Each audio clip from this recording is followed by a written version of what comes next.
Hi అండి, welcome to our channel నాన్న హర్విలు. ఉగాది రోజు మా మధ్యాహ్నం లంచ్ అండి. నేను ఇవాళ మామిడికాయతో మరి పచ్చడి చేస్తాను కదా అండి, ఫస్ట్ రోజు అని మామిడికాయ పప్పు టమాటీ వండానమాట.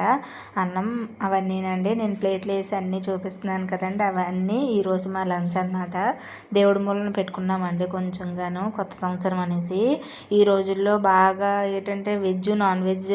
మేమైతే అండి ఇప్పుడు ఉగాది వచ్చే వరకు మామిడికాయ అనేది అస్సలు తినము. మామిడి పళ్ళు వచ్చే టైం అప్పుడు మామిడి పళ్ళు మూలన పెట్టుకున్న తర్వాత మాత్రమే మామిడి పళ్ళు తింటామండి. ఈ రోజుల్లో ఎలా తయారైందంటే వాతావరణం కొత్త ఒక వింతగాను, పాత ఒక రోతగాను తయారైందనమాట. ఇవేనండి ఈ రోజుల్లోని. కాకపోతే ఏంటంటే పెద్దవాళ్ళు మనకు ఎలా చెప్పారో మనం ఎలాగా అమ్మమ్మ వాళ్ళ దగ్గర నేర్చుకున్నామో అలానే సాంప్రదాయబద్ధంగా మన పిల్లలకి మనం చెప్పుకోవాలండి. మనం చెప్తేనే కదా మన పిల్లలకు తెలుస్తుంది. ప్లీజ్ లైక్ చేయండి.